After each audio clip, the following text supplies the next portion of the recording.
सांवरिया रे गोइया अरे भाई हो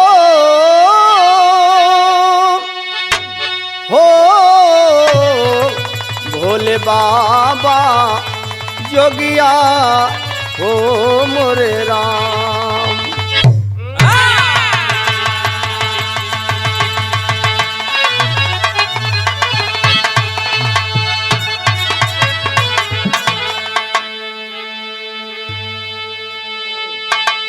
अच्छा भैया,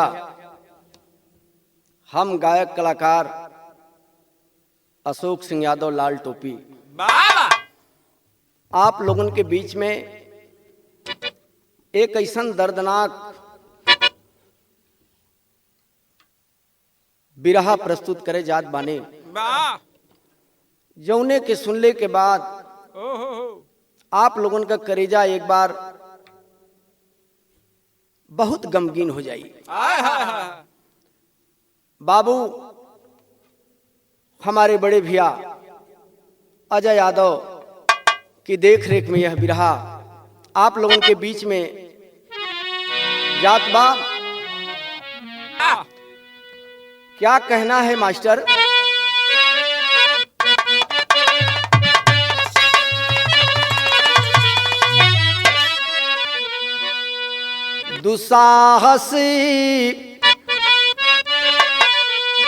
दुसाहस दरिंदों का हद कर दिया,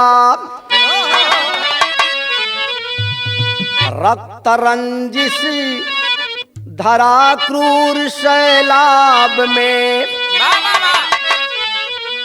डगमगाया वतन शोकितंबर हुआ, देखते रह गए भानु बेताब में, घृणित घटना घटी हासरथ में अजबी, उन दरिंदों का भारी बढ़ा हौसला, चरमराई दिशा सुन के कंपन हुआ, ऐ खुदा तेरा कैसा विकट फैसला।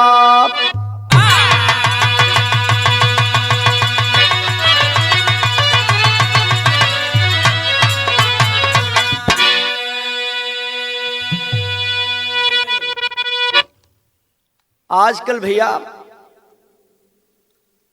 तमाम तरह तरह का कलाकार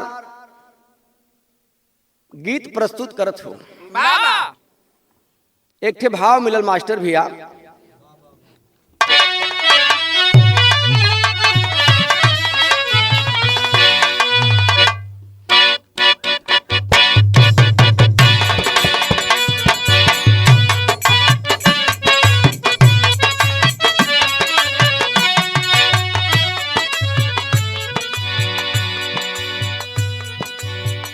ये गीत में आप लोगन के सुने के मिली। अरे वाह एक पति अपने पत्नी से कहत बा, आजकल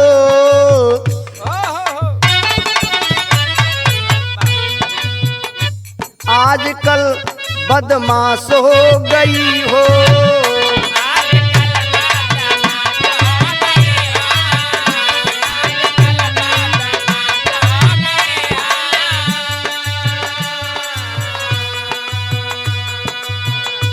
आजकल बदमाश हो गई हो, ए में ओ में सब पास हो गई हो,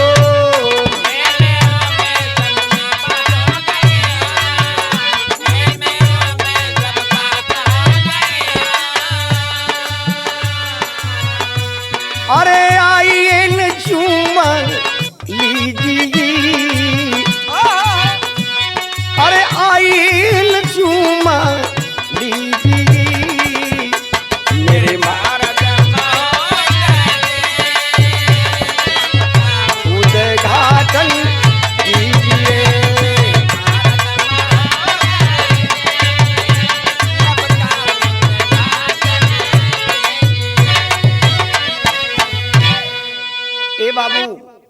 लेकिन कितना सुंदर भाव कवि जी लिखलन।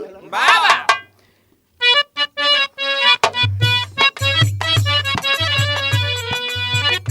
गम के सागर उभरते रहे हैं, गम के सागर उभरते रहे हैं, गम के सागर उभरते रहे हैं।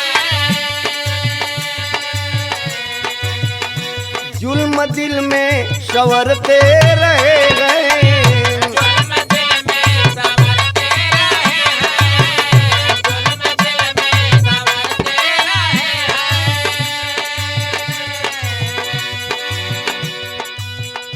गम के सागर उभरते रहे हैं, जुल्म दिल में संवरते रहे हैं। आए खुदा कुछ रहम अब कीजिए, मेरे मौला ओ जी, अब अवगुण पर कृपा कीजिए, मेरे मौला महोदय जी, अब अवगुण पर कृपा कीजिए। आए बाबू, बाबा 4 लाइन कहानी की शुरुआत हो गई भैया। वाह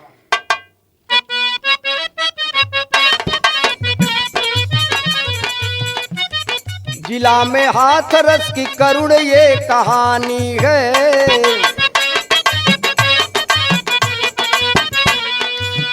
दलित की बेटी जिसकी अधखिली जवानी है।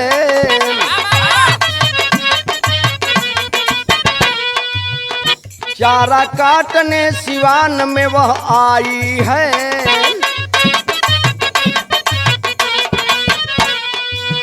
दरिंदों के जिगर में नूर वह समाई है।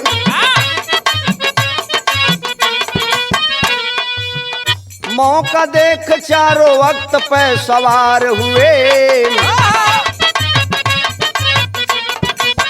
लूटने आबरू को पापी तब तैयार हुए।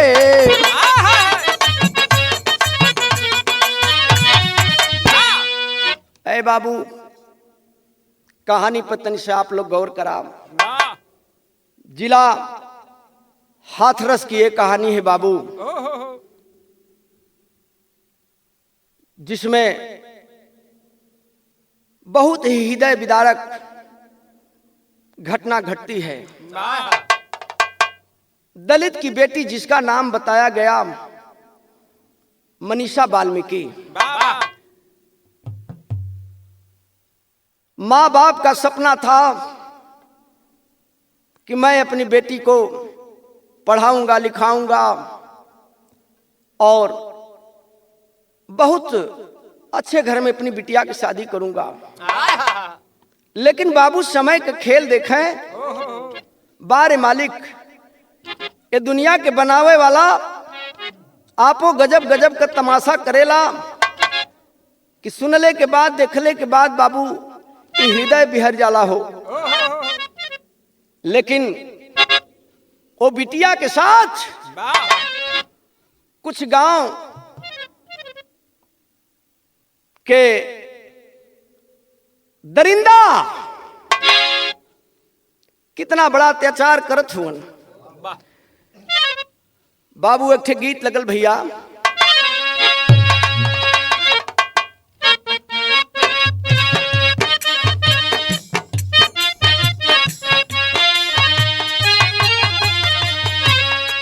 ए भैया, वो बिटिया जब सिवान में अपने मतारी के साथ घास कटे गइल बा, वही समय बाबू हो दुराचारी ओकरे संग का करत हूँ भैया।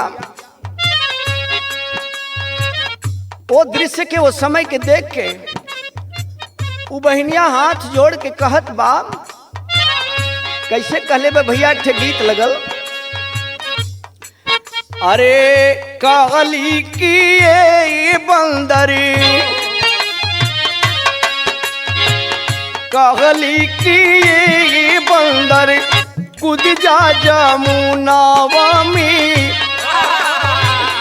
कगली की बंदरी कूद जा जमुनावा में बच जाएगी तोहरो परान हो।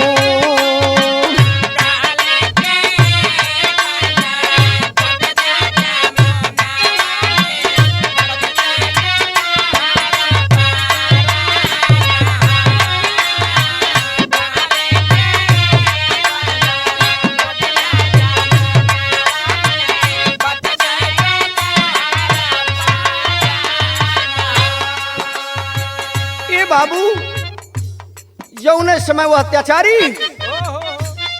बहन के ऊपर अत्याचार करे शुरू कैलन हो। ओ समय बहनिया हाथ जोड़ के कहले बा, का कहले बा भैया, गौआ का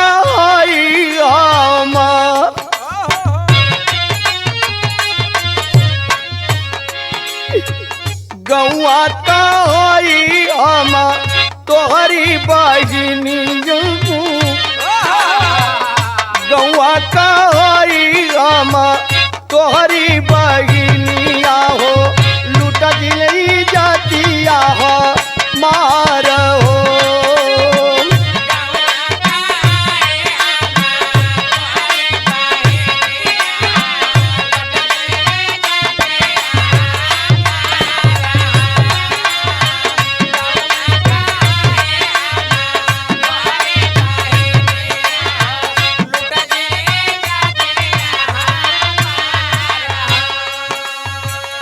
हाथ जोड़ी जोड़ी कर, हाथ जोड़ी जोड़ी कर बिनती विरोधियन सी, हाथ जोड़ी जोड़ी कर बिनती विरोधियन से जिन लूटाया समत मार हो।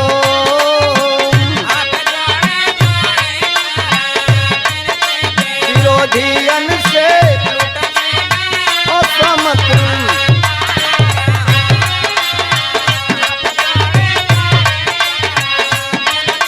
विरोधियन से लूटा जिला।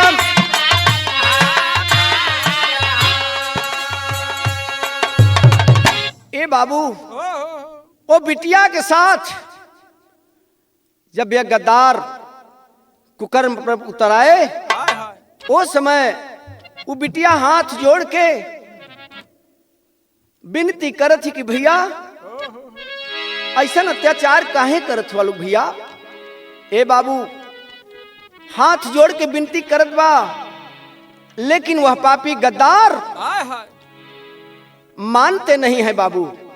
लेकिन फिर भी बहन अपन निवेदन चरण पकड़ के करत बा कि भैया ऐसा मत करा। लेकिन बहनिया हाथ जोड़ के निवेदन करत है, लेकिन होत का बा बाबू, गीत लगल।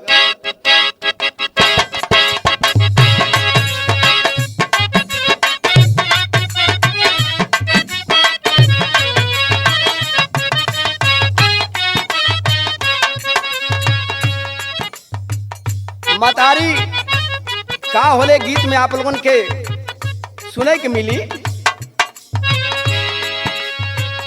अमृत कदार केहू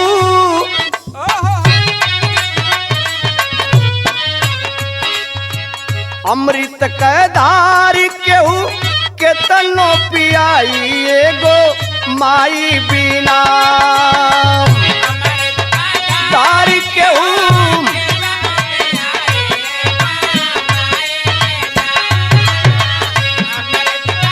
दार केहू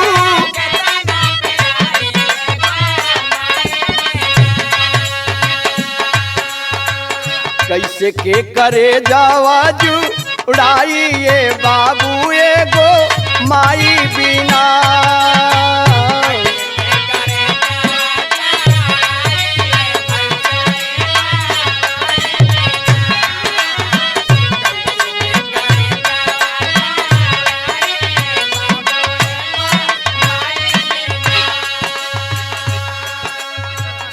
लेकिन बहनिया बहन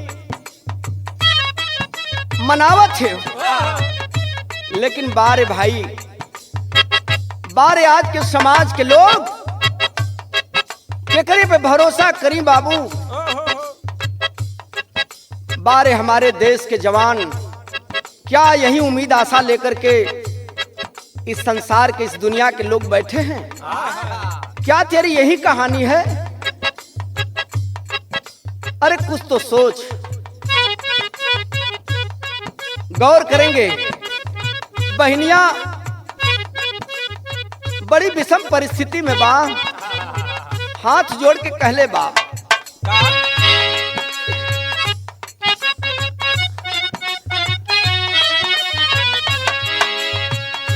गौआ कहौआ हमरे तो है सागा भाई कुचरी आयत कराम।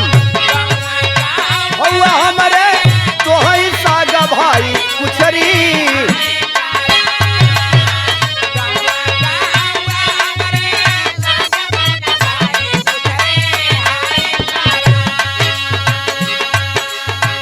लूटा जीन भैया मुरई जतियाए बाबू कुचरी आयत कराम।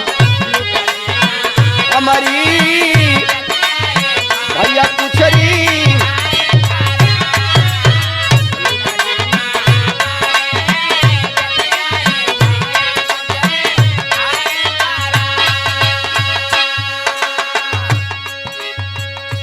हमारी इज्जतिया के भैया ला बचाई।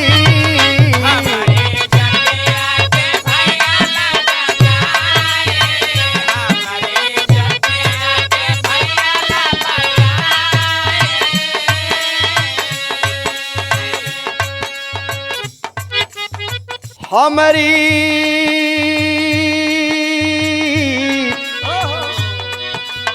ओ गोइरी,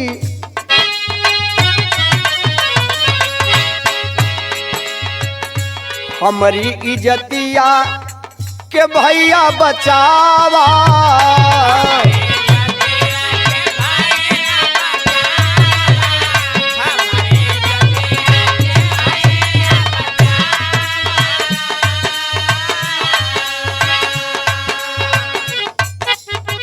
भाई हो के बहिनी के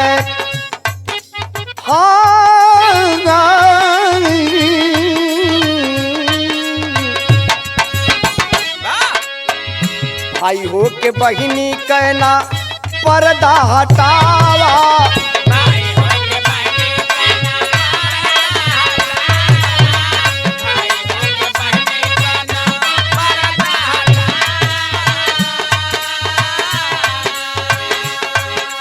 यह कहा था कि भैया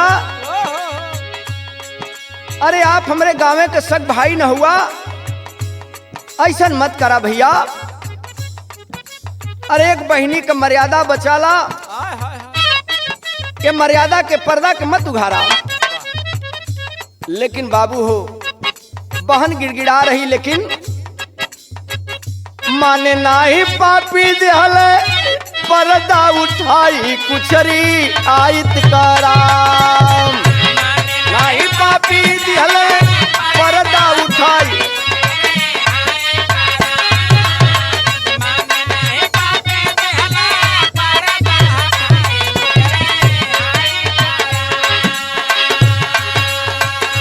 हमारी इज्जत लाभ चाहिए भैया कुचरी आयत कराम।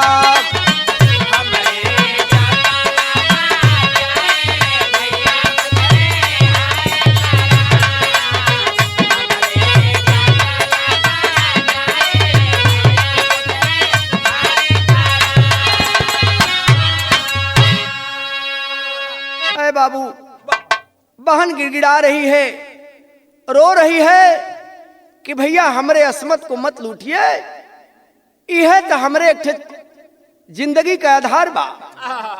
अगर एहू के भैया लोग लूट लेबा तो नारी के पास एकरे अलावा कुछ ना हो।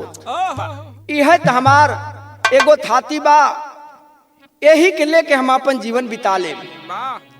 गौर करेंगे दुनिया के लोग आज कैसन सोच रखत हुवन। कवि जी अपन एक कल्पना पेश कैले, कैसे पेश करत हो गीत लगल मास्टर।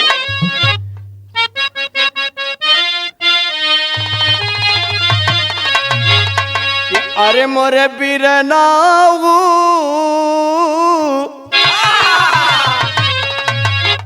अरे मोरे बिरनऊ, अरे कवन करलावा गईला ओम की छोड़ी। अरे मोरे बिरना करलावा गईला ओम के।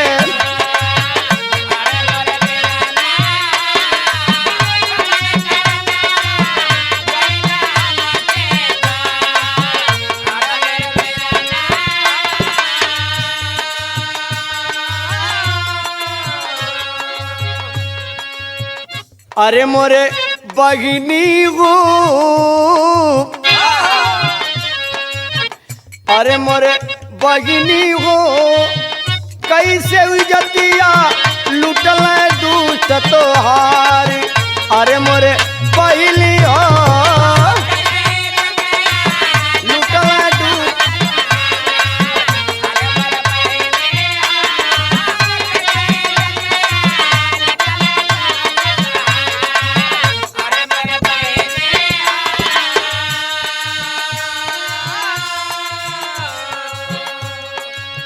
जबरी बलात्कार सबल कैले, अलहलई जत तोहार।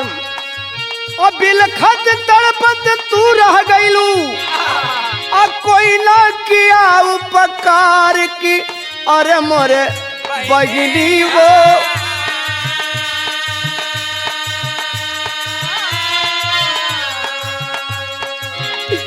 कि अरे मोरे बहिनी वो, अरे कैसे तू सहलू ऐसन कष्ट पार। अरे मोरे बहिनी हो,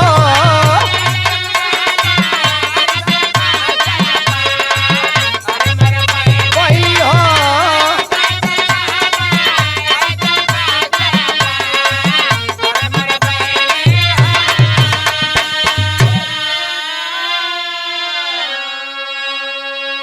कवि जी अपनी कल्पना को पेश करते हैं कि भाई जब इस चीज को देखेगा, सुनेगा, तो उसके मन में कैसा विचार आएगा। सोचेगा भाई कि क्या हो गया रे बहन, तेरी इस असमत को कौन लूट लिया। क्या जवाब दूंगा, क्या इस धराधाम के लोगों को अपना मुंह दिखाऊंगा। लोग यही सवाल करेंगे कि तू जिंदा था, लेकिन तेरे बहन की इज्जत कैसे लूट ली गई। लेकिन बाबू हो, टेरी का भाव लगल।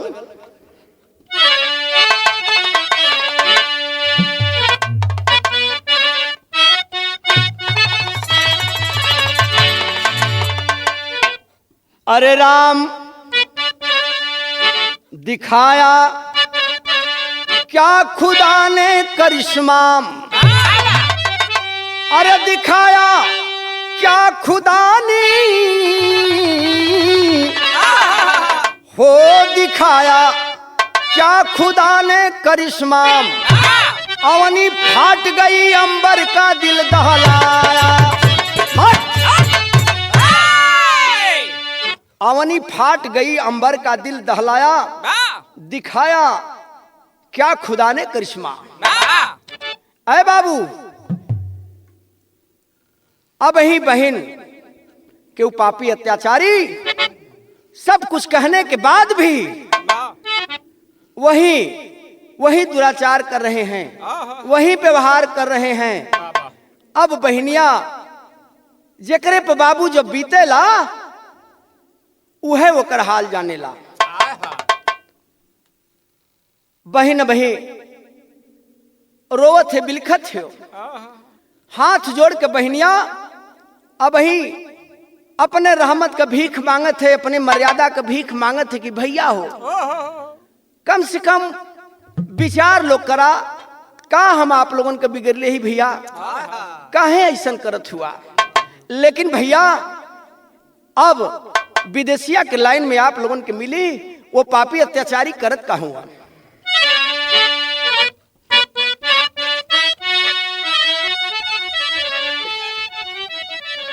रोई रोई हाथा जोड़ी करनी बीनीतिया के अलूटा जिलई जातिया हमारा भैया बिरना तोहरे की गौआ के हम बागिनी गाबो इज्जत से करा जिन खेलवार भैया बिरना मुड़िया मडोरी दिखले अघुटना के तोड़ी दिखले असंगवा में कैले बलात्कार भैया बिरना अधरती चिहारी गईली जिभिया के काटी लिखले अब सन कैले अत्याचार मोरे बिरना। ए बाबू बहनिया बिलक बिलक के रोत बा, लेकिन वो पापी नीच गद्दार माने नहीं, उसकी असमत को लूट ही लेते हैं। इतने ना कैलन भैया, ओके वही खेत में पटक करके ओकरे मुड़िया के ऐठ के बाबू तोड़ दिहलन। उतना पर भी संतोष ना भइल भैया, तब ओकर शरीर का अंग अंग रीढ़ का हड्डी और एक घुटना का हड्डी भी पापी तोड़ दिए आए है। लेकिन गद्दार इतना नहीं समझ पाए कि कुछ भी करूंगा लेकिन यह फैसला मालिक करेगा। सब बचने के लिए एक उपाय करते हैं, अगर इसकी जीभ काट लेंगे तो ये बयान नहीं दे पाएगी। ऐसा भी किए, बहनिया के जीभिया सो काट लेने भैया। बारे हमारे देश के नौजवान गद्दारों, तुमको तो अगर तत्काल फांसी दी जाए तो इसके लिए मैं धन्यवाद दूंगा आज की सरकार को और उस न्याय पर बैठे हुए, न्याय के गद्दी पर बैठे हुए लोगों का मैं सम्मान करूंगा कि ऐसे लोगों को तत्काल फांसी दी जाए, ताकि आने वाले समय में ये गद्दार बहन बेटियों के साथ ऐसा कुकर्म न करने पाए। लेकिन ये भैया, बहन के साथ जो नहीं करना चाहिए वो कुकर्मी सब किए। अरे कुत्ते से बदतर तुम्हारी हालत है। तू अपने को इंसान समझता है क्या? यही इंसानियत है, यही इंसानियत है।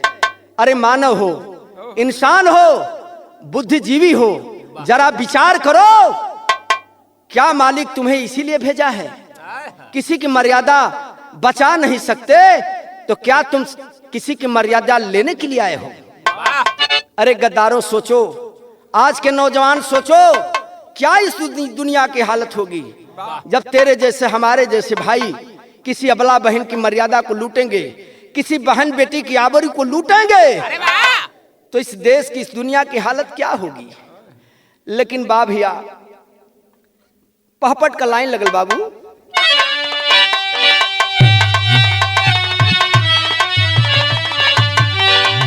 अरे तो काप गईली धरती, रोया समानवा हमारे बेटी के। काप गई धरती, रोया समानवा हमारे बेटी के। लूट लिए असमत सारा बेईमानवा हमारी बेटी के।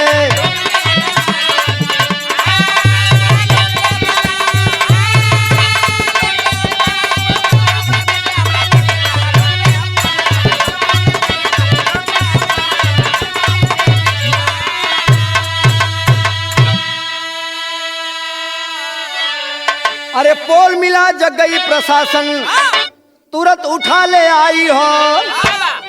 जवाहरलाल मेडिकल कॉलेज अलीगढ़ पहुंचाई हो। ए बाबू, इस बात का जब पता चलता है तो शासन प्रशासन के लोग उस बेटी के छत बिछत 100 को जवाहरलाल मेडिकल कॉलेज में भर्ती कराते हैं, वाह जो अलीगढ़ में पड़ता है। अरे हालत घोर हुई, विकट बची है न जनवा हमारी बेटी के, आ लूट लिए असमत सारा बेईमानवा हमारी बेटी के।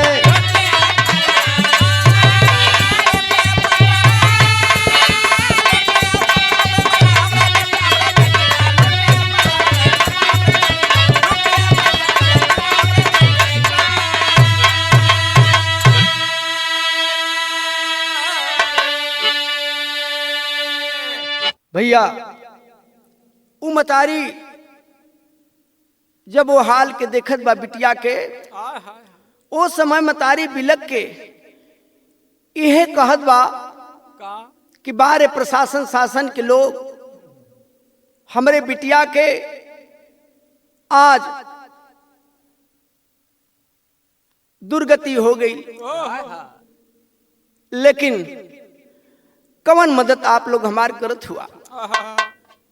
बतावल गई बाबू, पेपर पत्रिका में बात निकलल। 14 सितंबर को घटना घटती है।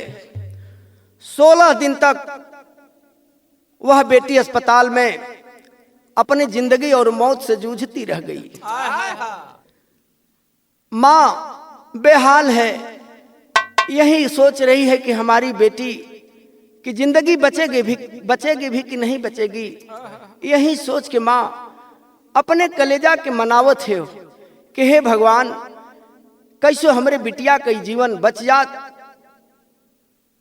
जवन कैलन गद्दार तो कैबई कैलन। माई बिलख बिलख वो अस्पतालवा में रोवत है, लेकिन भैया लोग समझावत हुआ। बारे हमारे इस शासन के लोग, इस सरकार के लोग कैसे कैसे इस अधिकारी के पद पर बैठे हैं। इतना तक पता चला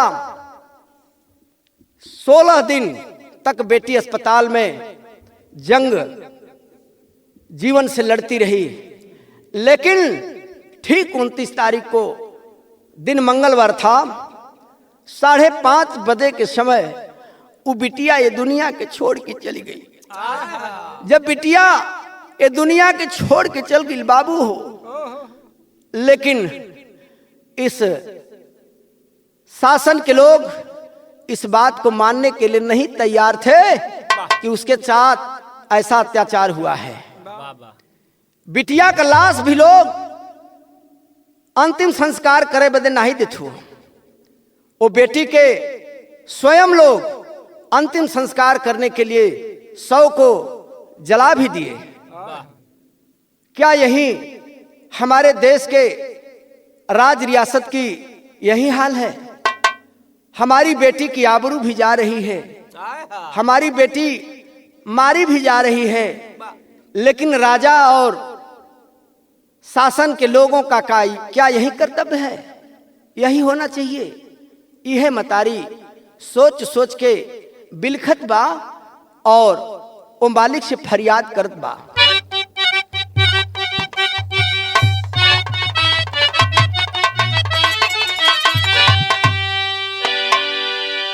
दीननाथ बंधु कैसन होला अत्याचारवा स्वामी,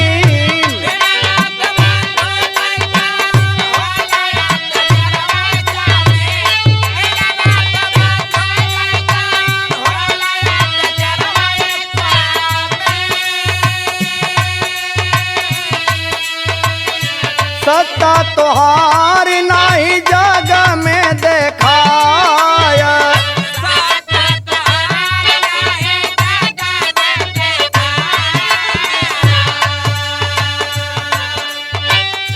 कोई पराक्रम तोहारी लौकना जगतिया अंदरी,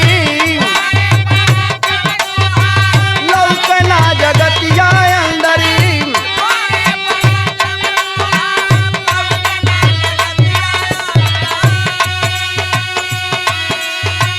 भारी अत्याचार होला पापी बाबूराय,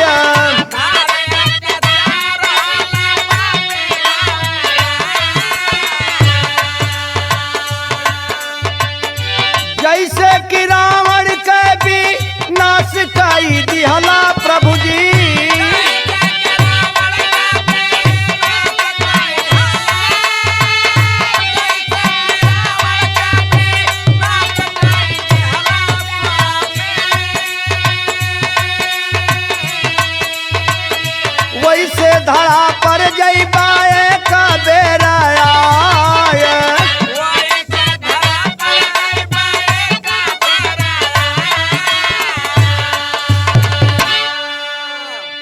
ये दुनिया में कैसन कैसन पाप कुकर्म होत बा।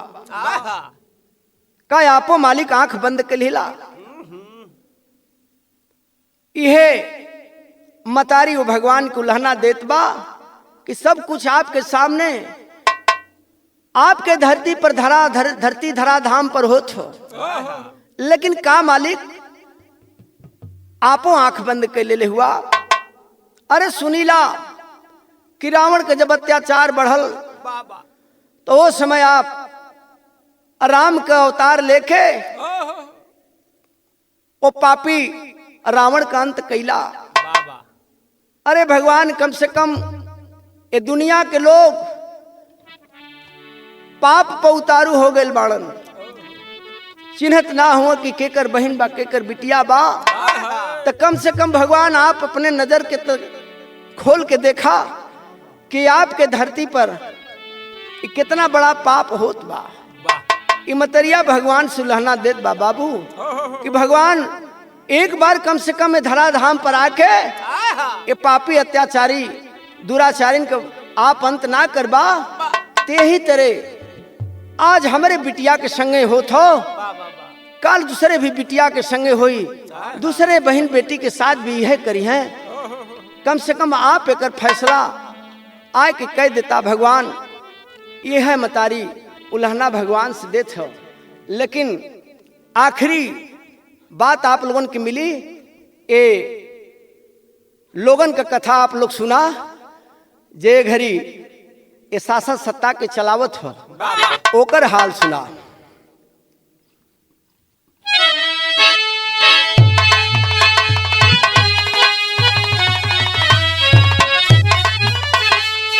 अरे तो शासन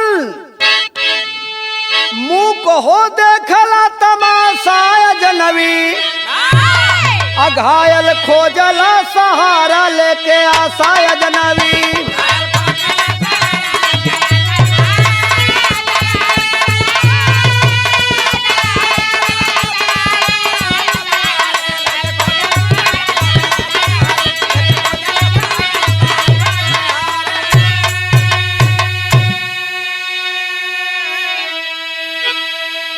अरे जनता मांग रही संदीप लवकुश रवि राम को हो जाए नाश, फांसी ऊपर झुला के देवे जनता को परिहास।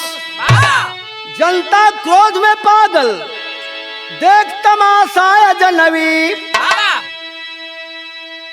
सा घायल खोजला सहारावा लेके आशा जनवी। ये भैया आपने कहा था बेटी बचाओ बेटी पढ़ाओ, नारा आपने दिया था, वो नारा कहां चला गया? ऐसे ऐसे लोगों से, ऐसे नारा देने वाले लोगों से तो पिछली जो सरकार थी वो इससे बेटर थी। अरे जो कहते हो उसको करो और नहीं कर पाते हो तो उसको कहो ही मत। नहीं अगर बचा सकते तो उसकी मर्यादा लुटवाने का प्रयास मत करो। अधिकारी कहते हैं कि ऐसा हुआ ही नहीं, किसी की मर्यादा लूट ली गई, किसी की आबरू के साथ खिलवाड़ हो गया, किसी की बहन बेटी इस धराधाम से चली गई और आप कहते हैं कि बेटी बचाओ बेटी पढ़ाओ। बारे कहने वाले लोग, जरा कहने वाले शर्म तो करो कि क्या कहते हो और क्या करवाते हो। क्या यही तेरे शासन का हाल है? समय आएगा, वो दिन दूर नहीं जब वो समय आएगा कि आप को भी जवाब जनता देगी।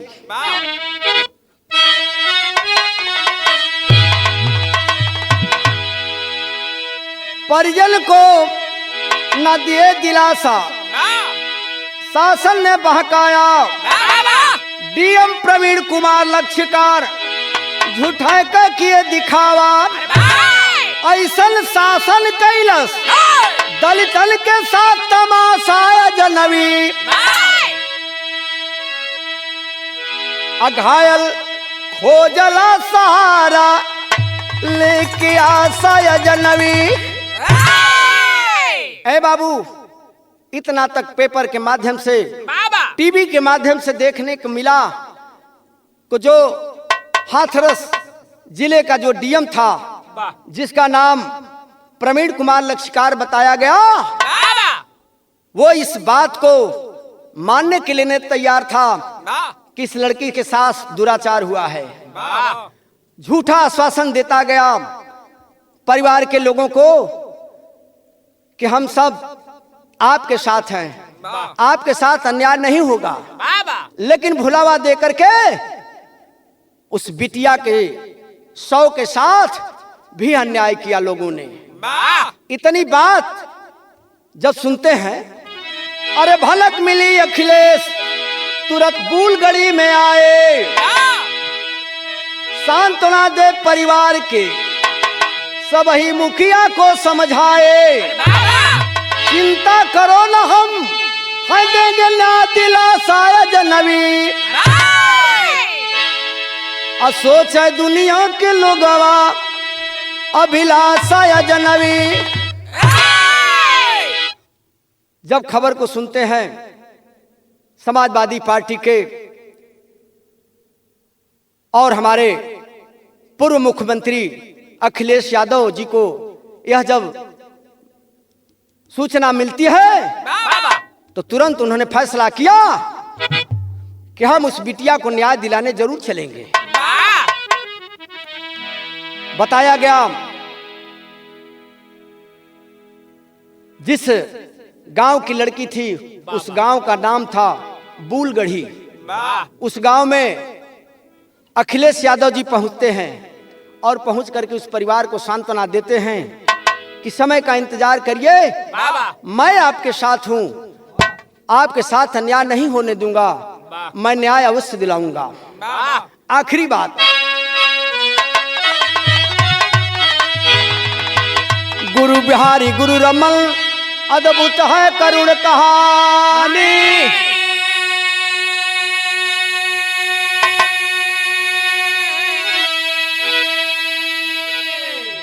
श्रद्धांजलि अशोक यादव की पहुंचे मधुरी बानी। अरे दिखाया क्या खुदा ने करिश्मा, रचना राम नारायण कबीर खुद दर्शाया। दिखाया क्या